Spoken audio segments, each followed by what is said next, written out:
Hi, everyone. Welcome to another edition of our weekly workshop.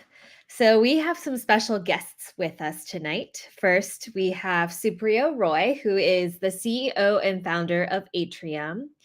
Atrium is a crypto native network of independent artists and creators that has this new work model disrupting the legacy way of long form production. We also have Billy Dao, who is an incredible generalist in the film industry. He's been responsible for a number of blockbusters that you might have already seen. I know I've seen movies like Deadpool, Ant-Man, Spider-Man, etc. So in this session titled The Future of Work, Equitable and Global Employment Opportunities, we are giving you an in-depth look at how blockchain paves the way for fair and widespread opportunities for artists and creators globally, in particular to the long form production model. My name is Tina, and I am your UETH host for this evening. I've been an early stage venture investor for the last 5 years, most recently focused on crypto applications. And prior to that, I got my career started in product and strategy. So, just to give you a quick layout of this session, for the first part of the workshop, we will start off with a talk from Supriyo, and then we will hear more from Billy. Then we'll dive into your questions on how Atrium is a game changer in shifting the way that legacy models work to a more dynamic and inclusive decentralized employment model. And so, as a reminder, again, this session's recorded. To be a active UETH chapter, please comment within 24 hours of this workshop in our Discord. If you have any questions, please feel free to drop it in our general channel or on YouTube, and we can address questions live. And for the questions that we don't cover, we can address those asynchronously. So here at the University of Ethereum, our intention with the workshop is to inspire our chapter members with real life examples so that you can jump into projects and learn by doing.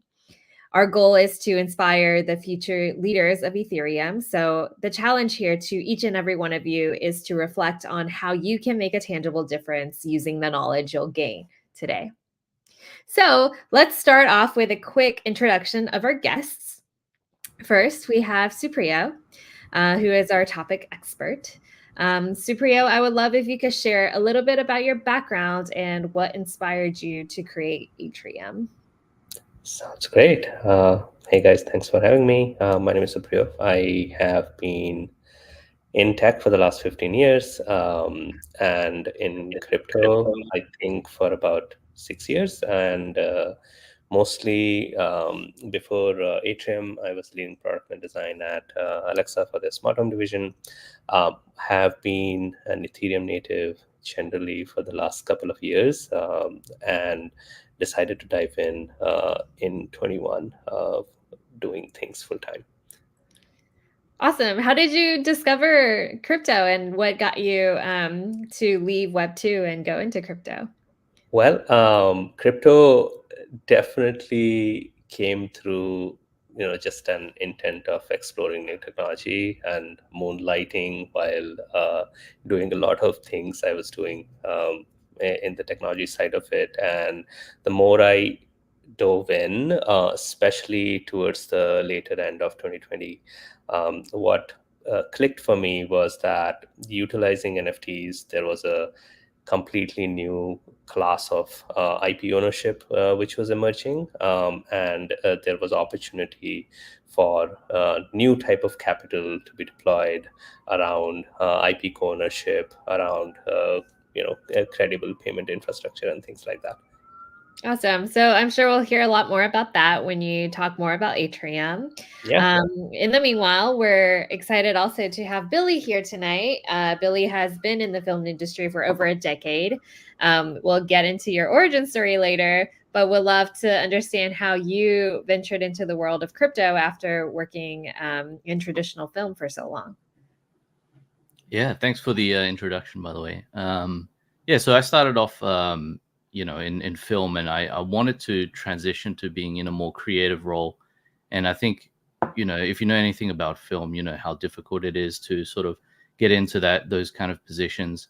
And I saw the NFT sale by Beeple, and that was really like a watershed moment, because that was when all the eyes from all creatives from around the world and all different disciplines really looked at the space in a different light. And it's like, wow, there's really something here, when you start digging into the space more and more, you start to realize, oh, there's, all this technology behind crypto, like blockchain technology, and the sort of opportunities that it enables really excited me. So I kind of dove in the space a little.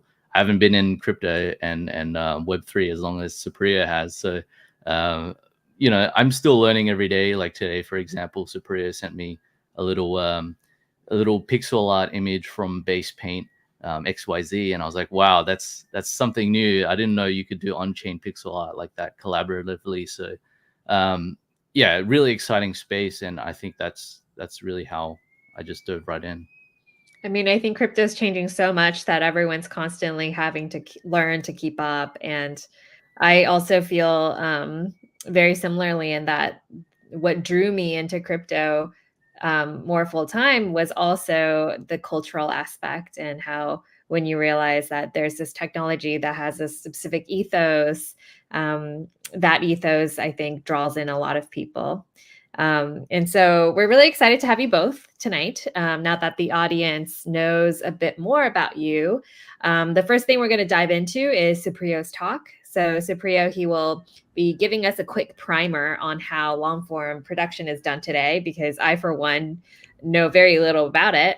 And through that, he will cover some challenges in the traditional Web 2 model and share how blockchain is enabling Atrium and others to transform the game. So I'll have Supriyo come up on stage and share his presentation with you for the next 10 to 15 minutes. Sounds great. Awesome. Can you guys see my screen? Yep. Well, long form production, right? So long form production, I would mostly cover the aspect of animation, not live action, but they are very similar, whether it comes to TV shows or movies. But ideally, when you see something like a Deadpool or say the Super Mario Bros, right? Like you work backwards, right? What happened all the way, which led to the movie, right? So when a production begins, people start from scratch and they start with story. And when you start working with a screenwriter or a group of writers, which is basically a writer's room, you eventually land into what you want to make. And then once the story is there, you start to graduate towards higher fidelity where it comes to concept art or like rough storyboarding, seeing how camera angles work, seeing how the character demeanor works and things like that. And then you continuously ramp up towards more and more degrees of motion. So from storyboards, comic books, you go into animatic, which are very rough sequences of animation. And then from that, you start to polish it up over and over and over. And as you're further growing towards it, the team is essentially working in stages. So it's almost like sculpting, right? Like where you are creating details and emotions and aspects of things, pouring all the work into it, where it eventually finally leads to what you see on a theatrical release, right? And for a movie or an actual animated TV show, 18 months to 24 months is a very common timeline. I think a more aggressive timeline probably would be like a year, but that's very unheard of. And yeah, moving on from that, like knowing how hundreds of people work around these things, you eventually lead to the problems, right? Like when hundreds of people are working on certain things, it costs a lot of money, right?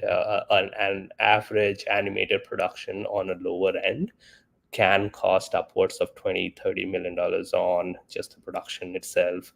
And then on top of that, many more millions for marketing and awareness and all those kind of campaigns and things like that.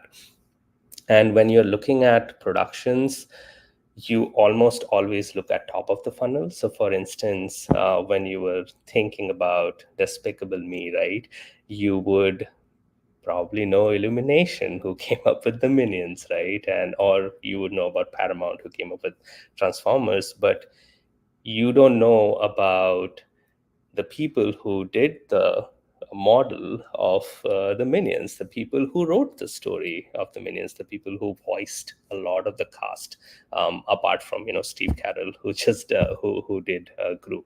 So that essentially showcases that because of that really heavy upfront funding needs and how majority of the representation of the final outcome is just the studio. A lot of the smaller creators who work with these studios just have a very unfair playing game, where they don't have the same discovery. Most of the audiences don't know how to connect directly with them. And then the distribution itself is essentially controlled by your top streamers or the top production houses. And once you go through that, a lot of the outsiders, whether it's like individual capital or people who are smaller brands, right? Like they either can't go fund as much, even if they would want to, or they wouldn't basically just know where to start, right? And you would never know how much a certain thing costs because you only have access to top level numbers. You only have access to the aggregate budget that, hey, um, Tangled movie cost $160 million. How much of that actually made it to the artists, or how much of that was broken down by departments like animation, rigging, and voice acting, and all of those things? You don't know about those things. So that all of that essentially is the legacy monolithic model, which can be broken down and can be made more transparent, right? Whether Web 2 or Web 3, there are many alternatives to do that. But for the sake of scope today, Web 3, I would talk about how basically we are trying to do it and how it's easier, right, and more composable data. Why now? I think leading from those problems, you can think about my first answer back in 2020, when CryptoPunks were starting to catch the first cycle of awareness. You would see that utilizing a core building block like an NFT, a new type of internet native IP was being born right in front of our eyes, right? And then after that, you see Yuga Labs come into play, Azuki's come into play, and then lots of multi-chain stories similarly coming into play as well. You are seeing a new type of wealth, a new type of asset class being created on top of that building block. And now that you have a provable way of IP ownership, the IP owners themselves are getting more and more interested in how can they build value on top of that core primitive. And that's where you can see people opening merchandising shops, they're doing commissions, they're doing music videos, all kinds of things, which are essentially derivatives, which are essentially rich media being built on top of a core primitive IP. And that's where Atrium comes to play. So what Atrium at its core is, it's a aggregator of all kinds of talent which is needed for long form production, right? Whether it's animation, screenwriting, music production, sound effects, visual effects, all of those things, all aggregated in one place.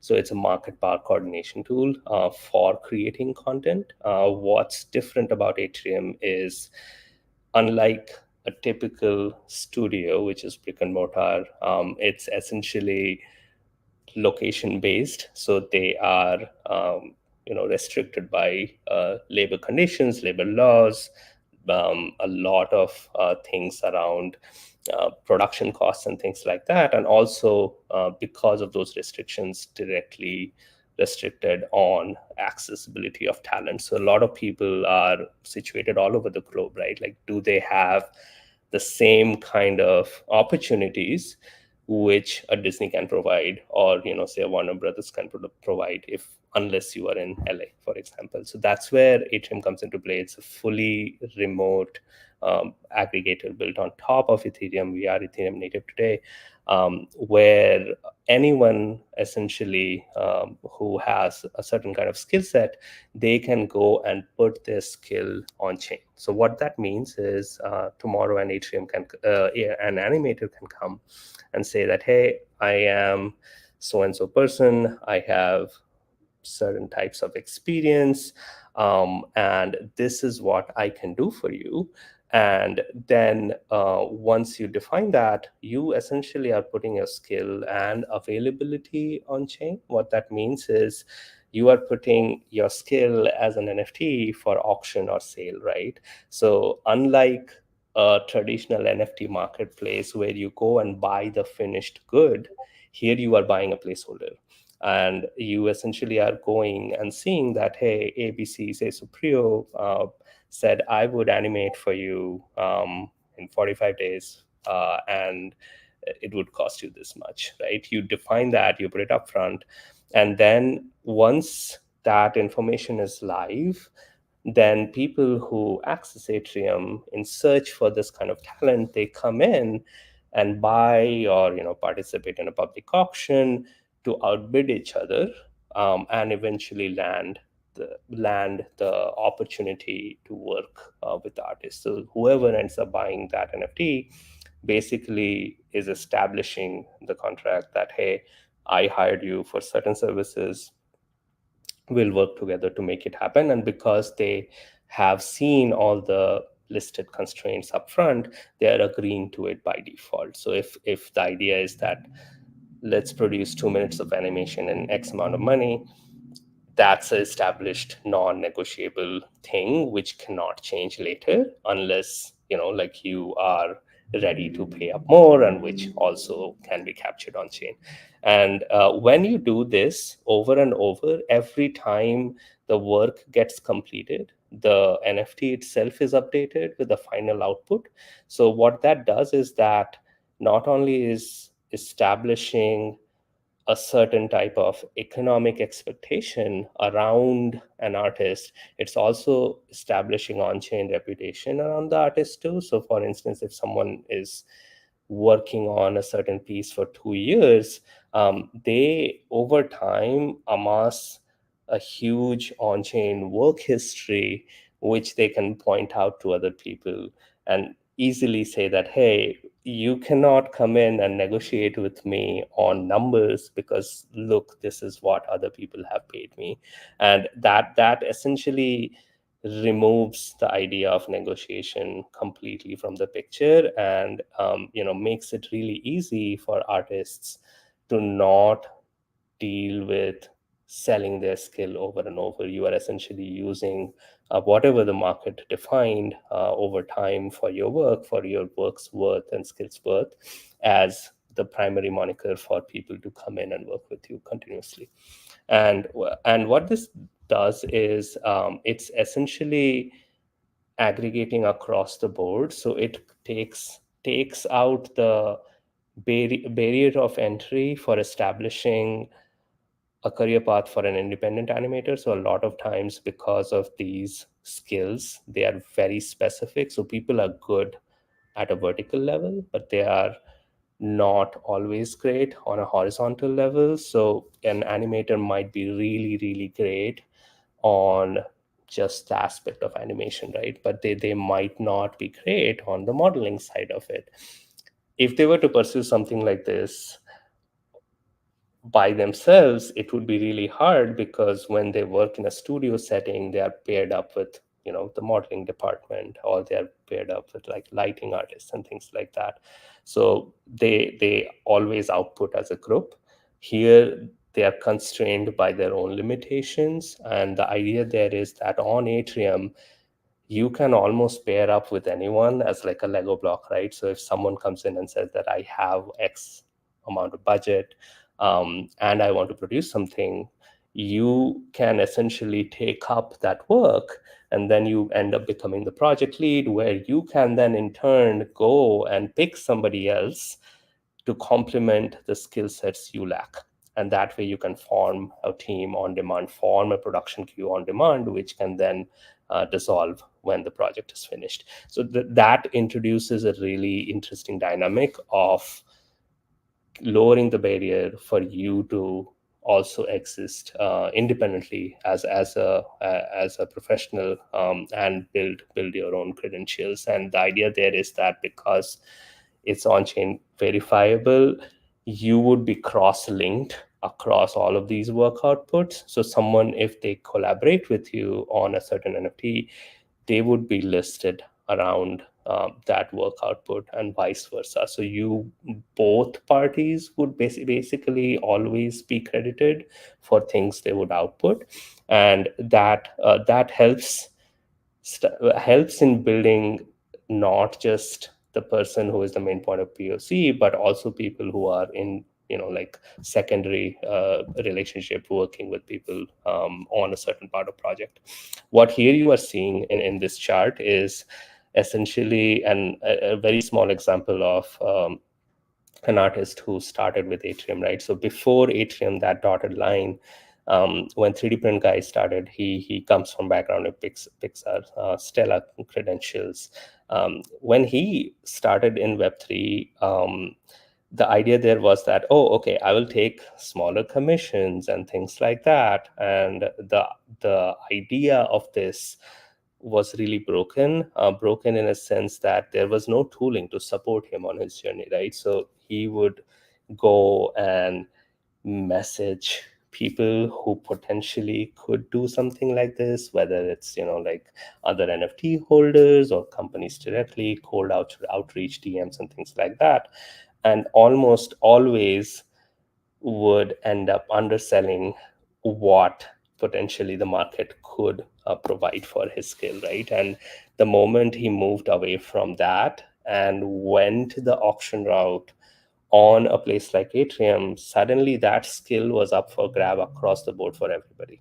So people saw how much value this person was bringing on a certain project, and they were willing to outbid themselves to get a guaranteed portion of time with him, right? And what that did was that increased his earning potential by 10x, right? And essentially what that ended up doing was that the artist was able to realize to their full potential what they can actually make versus what they were doing over DMs and emails and other kind of conversations.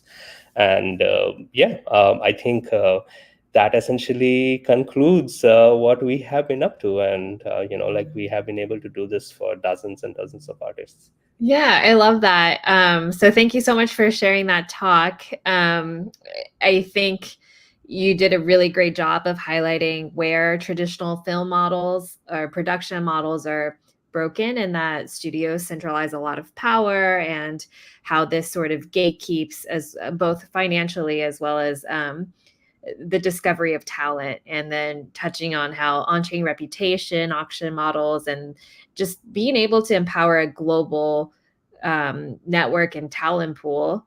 I think that's a really compelling model that you're bringing to the table. So next up, we are going to hear from Billy. So Billy Dao has been actually working with Atrium for a while, so we sort of get to hear the flip side of the creator story.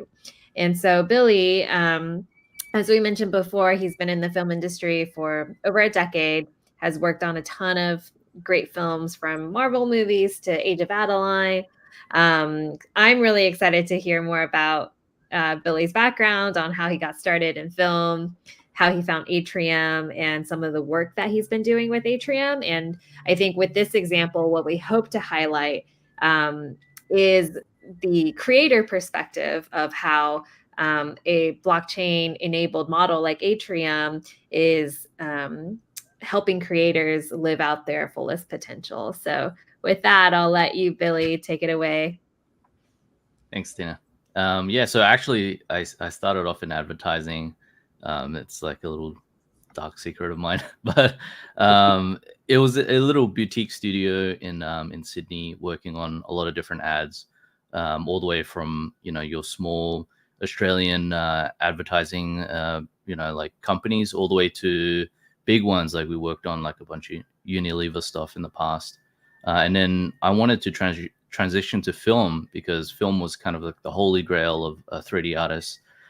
You get to work on the highest quality stuff. So for the past decade, I've been working on at Luma Pictures on a bunch of different films. I think I count somewhere around like 40 features now. We've done like TV series, like for like kids TV, and I also worked on a Super Bowl ad. So quite a lot of like different varying projects in the past. And then, like you mentioned, there's like a lot of those AAA blockbuster films from Marvel and whatnot. But then there's some more indie, thought-provoking films, introspective pieces like Age of Adeline and Jojo Rabbit, and films like King Richard and stuff like that. But yeah, so from there, I realized very quickly what the film industry was actually like. Having been in visual effects for so long, you could sort of see the way VFX vendors operate, how they interact with the film studios themselves, and you realize there's no easy way to cross that barrier. There's a common saying: you're either below the line or above the line in film, and being below the line is sort of like your average 3D artist, or even like a VFX supervisor and whatnot, would still be considered below the line. And then you have people like your producers, your directors and whatnot, who are above the line. So crossing that threshold above the line has been notoriously difficult. And we'll talk about some of the issues, I'm sure, in the next few questions. But that was a big hurdle of mine, and I knew I just couldn't do that within the industry that I was in. So I had to sort of find a way around that, and that's kind of when I discovered, like crypto, NFTs, Web3, and all the opportunities that kind of brought. It was almost like a way to sidestep this sort of rigged system, and then really become a creator on my own terms, which was the ultimate goal. And crazily enough, like here I am now, getting to live out that dream, at least the start of it, and it's been like really exciting. But largely that was possible because having partnered up with Atrium. So I think I'm actually if I'm not mistaken, I might be the second artist to have on board on Atrium after 3D Print Guy. So have been with Atrium for a long time now, and we worked on a whole bunch of different projects, from I think it was like the very first animated music video for like a Bored Apes character, Shilly, and that was really fun. And then now moving on to doing the Nouns movie. So yeah, it's been a wild ride. Cool. Thank you for that. I would love to hear you talk a bit more about the Nouns movie, and specifically how working in Web 2 versus Web 3 unlocks new creative potential, right? And so I was reading your blog on the Atrium and Nouns collab, and there seems to be this hypothesis there that when you have smaller production companies and independent content creators, the stories that they get to tell are more personal, and it sort of changes like the nature of what you're creating. And so would love to see from your perspective how working on something like Nouns has contrasted with the different processes you took with a centralized studio production. Yeah. So like we're completely different than a traditional studio, like from almost like every aspect. Not saying that traditional studios are bad by any means in terms of like a lot of the processes that they have. But I think we really set out to try to reinvent based on what we've learned. So we, as in me and my co-director, he came from an animation background, so animated features like Lego Movie, Jacob and the Sea Beast, those kind of films, and we really kind of joined forces to study like what was going wrong in the film industry and what can we change. So I think one of the interesting aspects of the Nouns movie is the way it was funded. So that was completely different than anything that's ever been done before. I would say being funded by Nouns Dao, so a completely decentralized organization, run, by a CC0, like this CC0 NFT IP project. Is completely wild. And anyone being able to propose any idea to Nouns DAO, to have them vote on it and execute it if they think it's valuable to the project. And that's sort of how we funded the film. So that's really one of the biggest unlocks, I think, in the Web3 space, is all the different funding models that we've kind of enabled with NFT launches and all that sort of stuff. So the Nouns movie specifically, once it was funded, we're funding it in stages. So we did the pilot first with the first chunk of funding.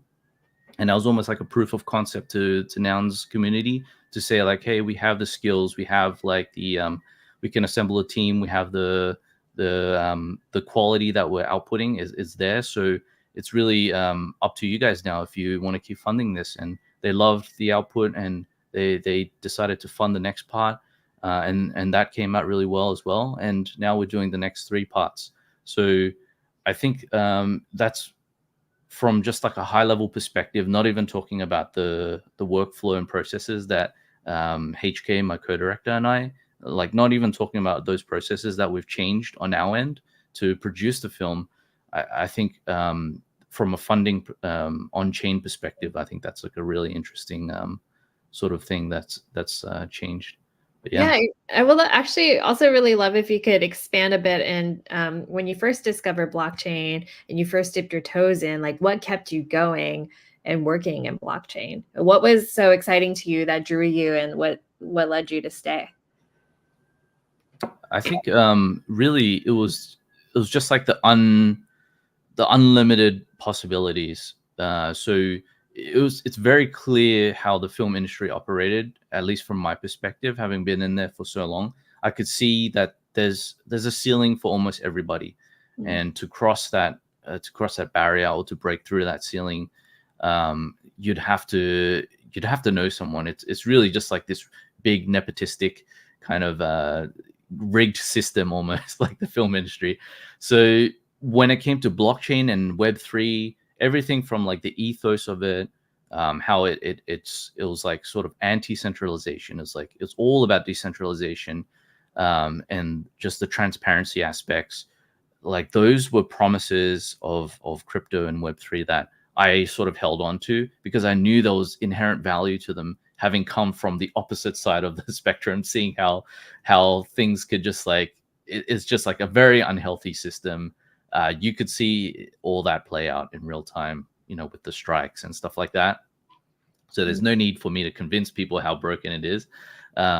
So I think really crypto and Web3, that the whole ethos, everything it was designed for, it really is sort of like a solution to all those problems. So I really held on to that. But also I was seeing sort of returns.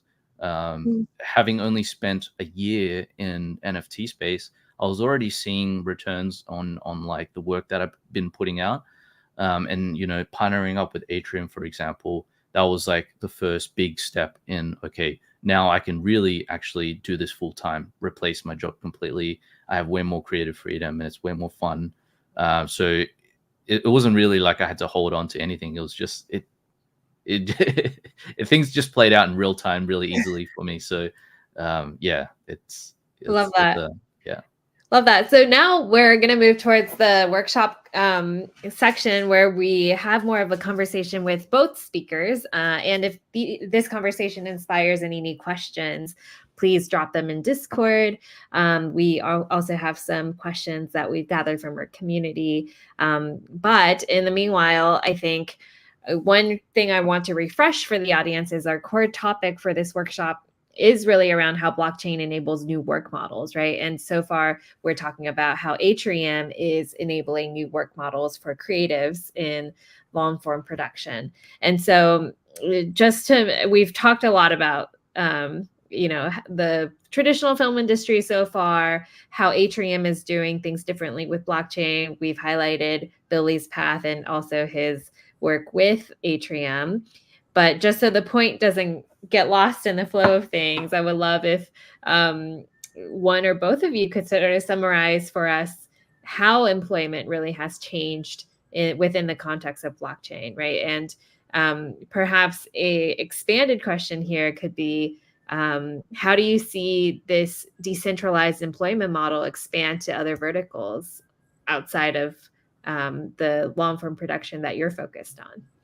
Yeah, I can touch on that. I think uh, long form production model, like if we abstract it away, it's at its core skills and services, and that could be anything, right? Like that could be graphic design, that could be writing for copy, that could be development even, right? And the idea there is that on-chain credentials could be something which don't need to stay in a walled garden, in a sense that they are composable credentials, right? So when someone works for a DAO as a DAO contributor, like you can see their work history, you can see their work history through governance, through things they have created, all of those things accessible on chain. And tomorrow, if they were to leave the DAO, it's not that that work history is erased. So that could actually carry forward very easily, which you probably wouldn't think would be the case if someone were to work with a platform like Upwork and then they get deplatformed for some reason, right? Like all of that history is just gone, and they would have to start from scratch, rely on connections and things like that. So it becomes very unpredictable. So I think that's one of the aspects where it differentiates.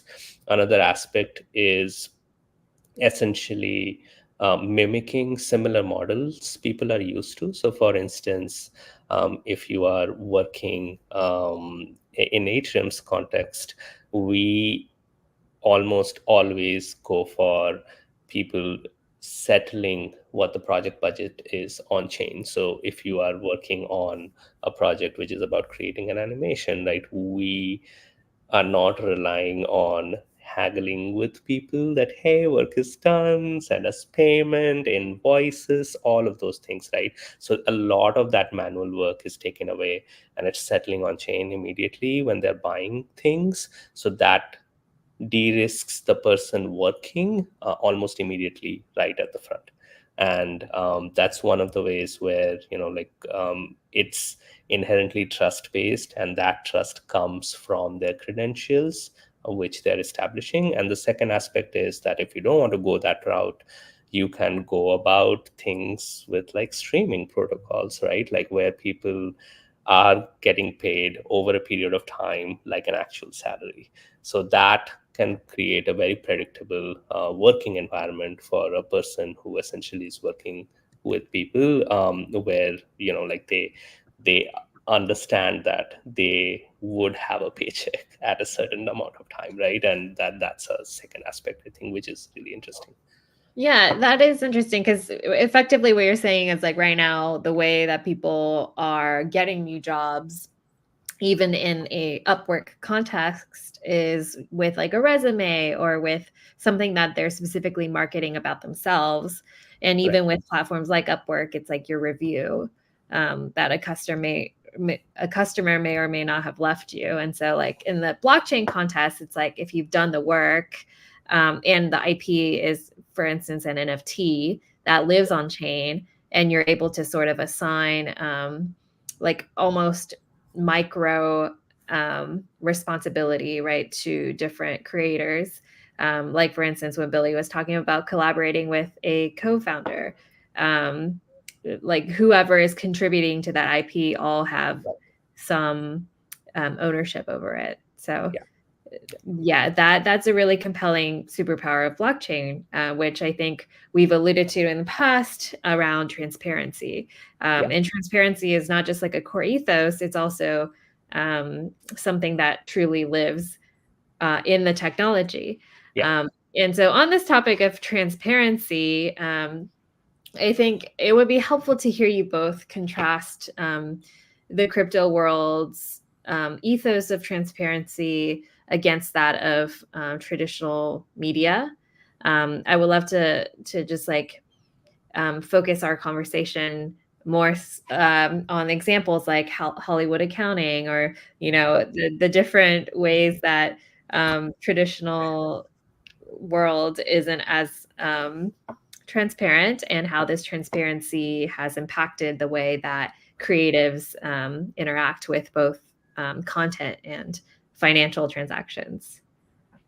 Right. Billy, do you want to take that, and I can add in? Sure, yeah. I mean, I can start from the creative perspective. So, as you guys know, the strikes with the writers and the actors largely revolved around the lack of transparency. So, when it came to streaming services, for example, you just didn't have any insight into the metrics whatsoever.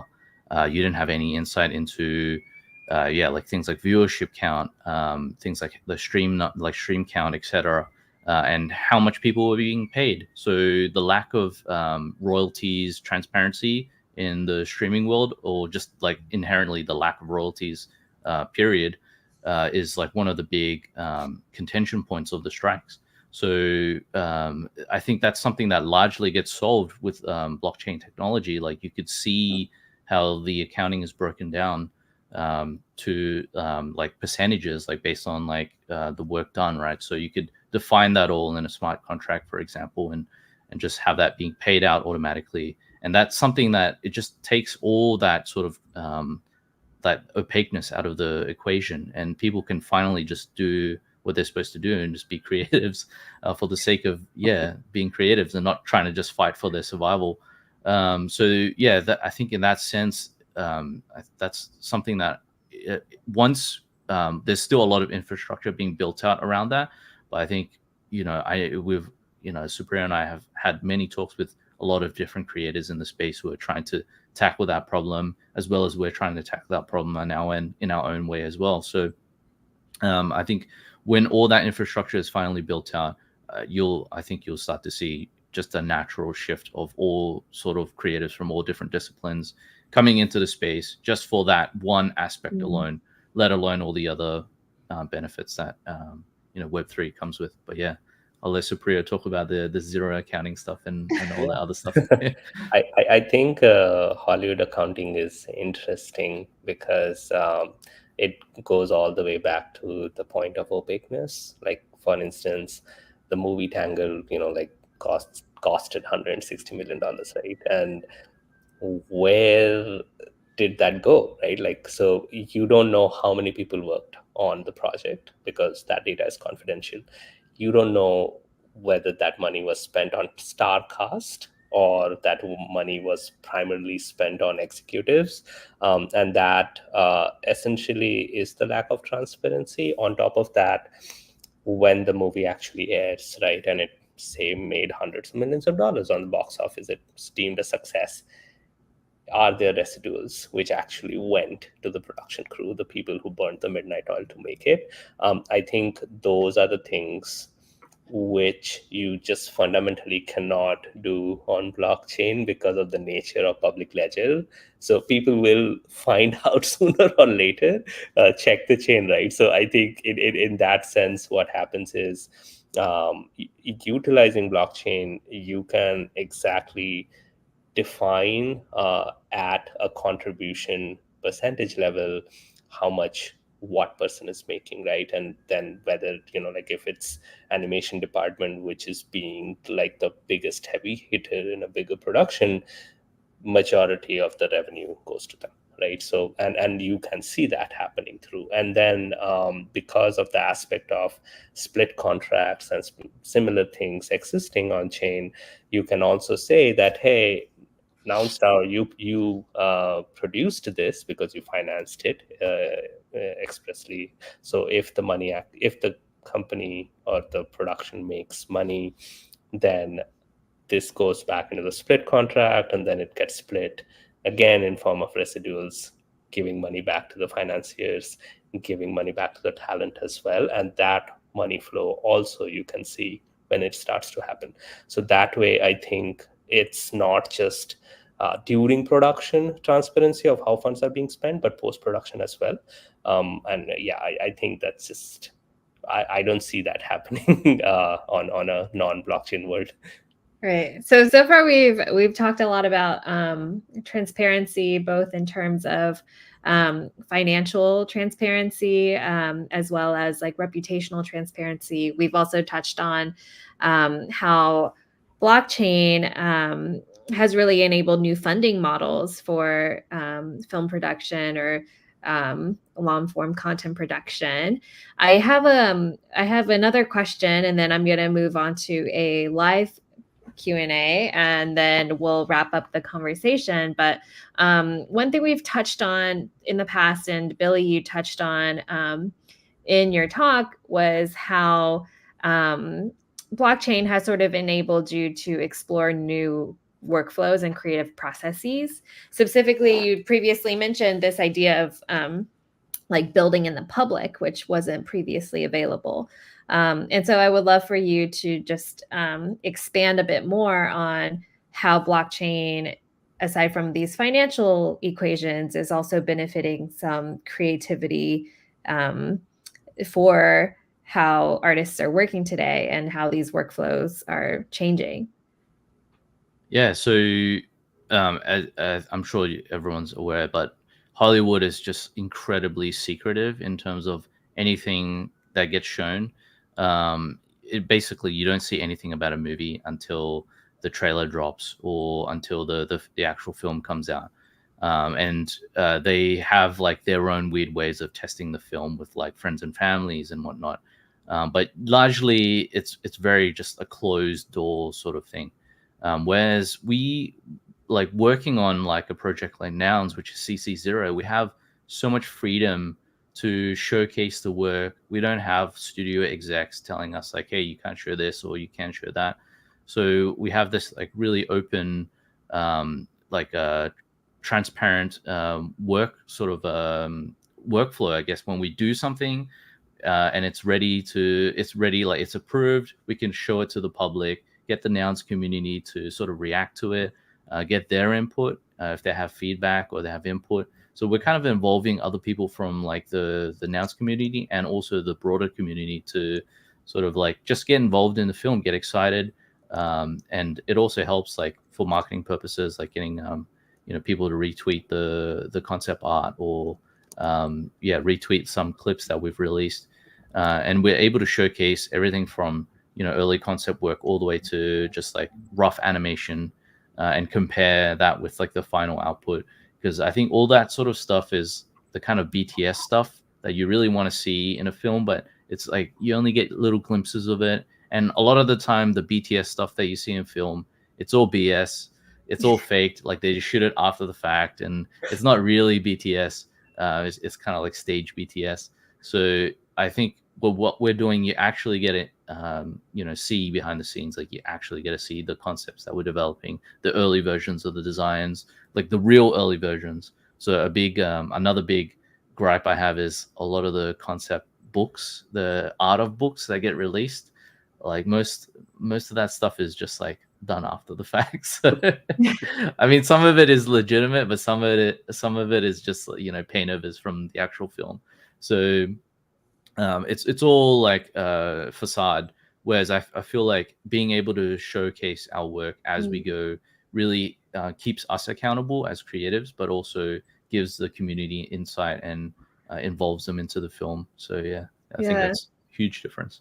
I love that because it really is your because I think we had the founders of Saw Sound on a workshop recently too, and they're creating a platform for artists. And they said something very similar in that with crypto, you're sort of like engaging your fans as you go. So you're constantly co-creating with fans, and then you're sort of turning the fans from just a consumer to someone that's a co-collaborator in some ways of the process. And so I think that's a really powerful like way to enforce psychological ownership in some ways. Right. And okay, so I guess Since we're running on low on time, I'm going to move on to a live Q&A and then recap with both of you on paths to get involved. So I'll bring up Jolene to the stage. Jolene, if you could just give us a quick intro of yourself and then ask your questions. That'd be great. Hi, my name is Jolene. I'm a youth member. So my question is, are there any specific genres or types of films that are more suitable for Web3 models? I would say, from a production standpoint, almost everyone is suitable for a Web3 model. And there are quite a few companies who are trying to do this, in terms of live action, in terms of horror, sci-fi, not just animation. So I think the same fundamental pieces of how films are made is there, and animation is just one of the types. Thank you. Another question I have is, what are like the challenges to promote fair and global opportunities for artists worldwide? Yeah, I think like blockchain fundamentally doesn't care where people come from, right? So like people can be anonymous, but if their credentials are out there, right, like it's very easy to work with someone who has done certain things in the past, or like you can reference check through the chain instead of relying on what they say. And I think it becomes really really interesting, as like a company, as a company, or as a culture which is generally remote first, right? We see that not only on like the gig economy side of it, but also like core employments. So like a lot of blockchain based companies today are very distributed. Like they don't rely on in-person offices as much as they used to. Got it. Thank you so much. Thank you, Jolene. Appreciate your questions. I think her questions actually inspired a question for me, which is, if there's all these benefits for both creators and um, even others who might be producers effectively who are searching for staffing in this manner, like Right. what is preventing you from scale? Like what do you view is the toughest scaling challenges with crypto? Right. I think it it also directly comes from like the awareness side of it. Like essentially, if someone is wanting to start their like on-chain journey, right, like certain fundamental concepts of like having a wallet, having an address, interacting with these properties which stay on chain, I think there is an educational barrier, and hence University of Ethereum comes Yeah. into picture. And I think, but more and more people, like the amount of animators who were not privy to something like this 2 years ago, that has been changing rapidly. And a lot of companies are essentially leading the way, but not just on Ethereum, on other chains as well. Yeah, I definitely understand that because whenever I first entered crypto, it was a huge burden, right, on the consumer to learn about how do you use a wallet, how do you protect your assets, and all these things. Um, so definitely education is advancing, and hopefully we're abstracting a lot of the educational burden away from consumers. Right. Um, and maybe that will bring more folks into the Web3 universe.